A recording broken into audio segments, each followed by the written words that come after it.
प्यारे बच्चों, कक्षा 10-2 राजनीतिक विज्ञान की इस पाठशाला में आपका स्वागत है।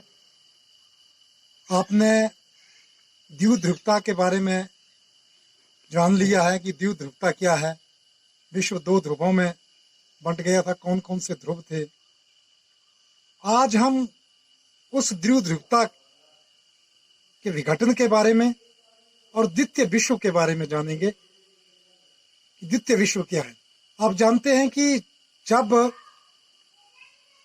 द्वितीय विश्व युद्ध समाप्त हुआ तो उसके बाद विश्व 2 ध्रुवों में बंट गया। जहां मार्क्सवादी ध्रुव का नेतृत्व रूस कर रहा था, वहीं पूंजीवादी ध्रुव का नेतृत्व अमेरिका कर रहा था। जैसे जैसे इन दोनों ध्रुवों द्विध्रुवता का विकास होता गया, ध्रुवों का विकास द्विध्रुवता का होता गया, वैसे वैसे जो कोल्ड वार है, शीत युद्ध जो है वो प्रखर होता गया। और 80 के दशक में इन ध्रुवों के भीतर ही असंतोष पैदा हो गया और बहुत ज्यादातर जो असंतोष था वो जो साम्यवादी ध्रुव था उसमें पैदा हुआ और उसमें बिखराव पैदा हो गया। तो वो द्वितीय विश्व जो था वो उसमें एक बिखराव पैदा हो गया। तो सबसे पहले आज हम जानेंगे कि ये द्वितीय विश्व क्या है, कि द्वितीय विश्व क्या है। और इसके साथ ही मेरा दूसरा बिंदु है कि बाल्कान राज्य क्या है। इन दोनों के बारे में हम आपसे बात यहाँ पर जो है वो जानकारी हासिल करेंगे। तो सबसे पहले द्वितीय विश्व। अंतर्राष्ट्रीय राजनीति में देशों की स्थिति के अनुसार उनको प्रथम विश्व, द्वितीय विश्व और तृतीय विश्व और चतुर्थ विश्व में बांटा गया। प्रथम विश्व में पूंजीवादी नेतृत्व के अधीन आने वाले सभी विकसित देश शामिल है। इनमें America, Britain, Germany, Japan, Holland, France, Belgium, Italy, Australia आदि देश शामिल हैं। दूसरे विश्व की जो हम बात कर रहे हैं के अंतर्गत सोवियत संघ के नेतृत्व में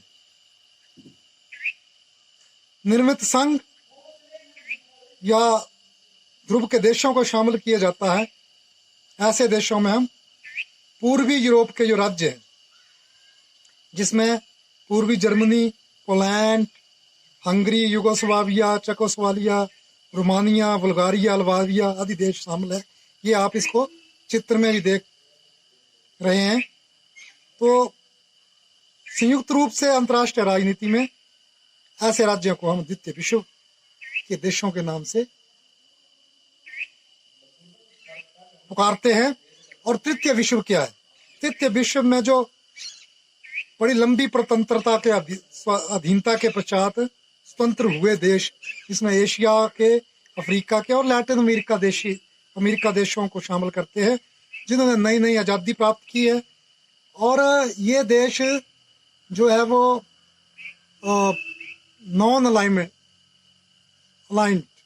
गुट निरपेक्ष जो देश है वो आते हैं, जिसमें भारत, पाकिस्तान, श्रीलंका, घाना, नाइजीरिया, ब्राजील आदि देश शामिल हैं। और चतुर्थ विश्व के अंतर्गत हम तेल उत्पादक देशों के समूह को शामिल करते हैं, जिन्होंने अपनी तेल की शक्ति से अधिक प्रगति की है और ये देश उन्नति के मामले में प्रथम विश्व से भी आगे निकल गए। तो इन देशों में संयुक्त राज्य में अमीरात, Kuwait, Bahrain, Oman, Qatar, Iraq, मिस्र आदि देश शामिल हैं। तो संक्षेप में हम कह सकते हैं कि जो साम्यवादी विचारधारा से जुड़े अथवा उसे अपनाने वाले देशों को ही सामान्य भाषा में द्वितीय विश्व का नाम दिया गया है। तो ये द्वितीय विश्व का जो विघटन हुआ, बिखराव हुआ, ये जो है वो 80 के दशक में ही इसमें जो है वो बिखराव होना, क्योंकि देश जो थे वो सोवियत प्रणाली को त्याग कर उदारवादी व्यवस्था को अपनाना शुरू कर दिया था इन्होंने, और इसके परिणाम स्वरूप ही 31 दिसंबर 1991 को सोवियत संघ के 15 गणराज्यों को विभक्त हो गया था। ये पूर्वी यूरोप के देश थे, जिसको आप चित्र में भी देख सकते हैं। तो अब हम जो, क्योंकि बल्कान राज्य भी अधिकतर द्वितीय विश्व का ही एक भाग रहे हैं, बल्कान राज्य के बारे में जानेंगे कि ये बल्कान राज्य क्या है और ये कैसे अस्तित्व में आए। बल्कान जो प्रायद्वीप है, ये एक तरह से प्रायद्वीप है। ये दक्षिणी पूर्वी यूरोप का एक क्षेत्र है जो भौगोलिक दृष्टि से अलग पहचान बनाता है और तीनों ओर से समुद्र से घिरा हुआ है।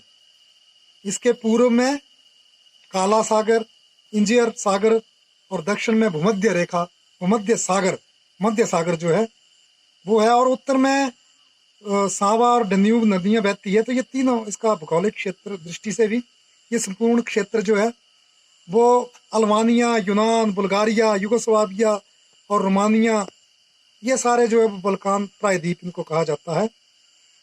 ये आप चित्र में भी देख रहे हैं। यहाँ पर लोहा, कोयला, मैगजीन, तांबा आदि कीमती जो खनिज हैं वो पाए जाते हैं। तो ये जो, क्योंकि बल्कान शब्द का अर्थ है टूटन या विभाजन, तो 20वीं शताब्दी के आरंभ में अनेक साम्राज्यों का पतन हुआ और छोटे छोटे राज्य अस्तित्व में आए। तो ये कई बार बाल्टिक राज्य और बल्कान राज्य के बारे में भी हम जान सकते हैं कि बाल्टिक राज्य क्या है। तो ये उत्तरी यूरोप का जो हिस्सा है, ये आप चित्र में देख रहे होंगे।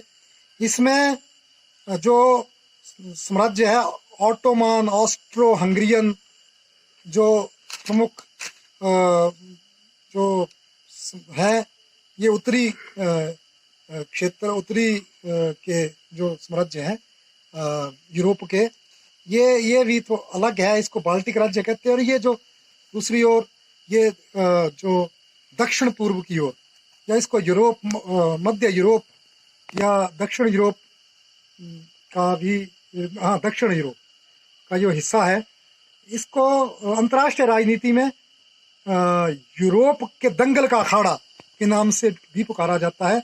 जैसे कि मैंने कहा कि यहाँ पर जो बहुत सारे खनिज पदार्थ भी हैं और कृषि प्रधान देश भी है, तो इस क्षेत्र पर जो है वो अपने अपने जो आधिपत्य स्थापित करने का जो है वो कोशिश जो है वो यूरोपीय देशों ने किया, जिसमें अमेरिका और फ्रांस के साथ ये जो सोवियत रूस है, और सोवियत रूस ने इन बहुत बड़े भाग पर जो है वो अपना आधिपत्य स्थापित किया। ये संयुक्त राज्य अमेरिका का ही एक भाग रहा है, ये सोवियत रूस का एक भाग रहा है।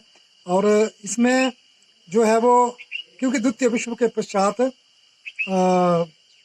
जो ये महाशक्तियाँ थी, ये अपना अपना शक्ति प्रदर्शन करने लगी थी।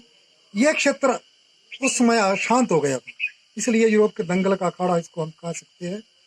और 80 के दशक में सोवियत संघ में ग्लानोस्ट वो पेरोस्ट्राइका की नीतियों का शुभारंभ हुआ, जिससे इस क्षेत्र में सोवियत संघ की पकड़ ढीली पड़ गई और अमेरिकी प्रभाव के कारण साम्यवाद की अपेक्षा होने लगी और लोकतंत्र व उदारवादी विचारधारा लोकप्रिय हुई, जिसके परिणाम स्वरूप ही रोमानिया और उत्तरी यूनान के साम्यवादी विचारधारा लुप्त हो गई। और 1988 में लिथुआनिया ने आज़ादी स्वतंत्र आंदोलन आरंभ हो गया और वो पहला सोवियत गणराज्य का स्वतंत्र राज्य बन गया। और फिर 31 दिसंबर 1991 को सोवियत संघ का विघटन के साथ ही ये जो जुगोस्लाविया, इसके 6 देशों स्लोविया, सर्बिया, क्रोशिया, मोंटेनेग्रो, मैसेडोनिया आदि में विभक्त हो गया। और अंततः वर्तमान में ये राष्ट्र आज भी इस समय इनको बल्कान राज्य ही कहते हैं। तो ये जो था वो द्वितीय विश्व के साथ ही बल्कान राज्य के जो स्टेट्स हैं। तो धन्यवाद, जय हिंद।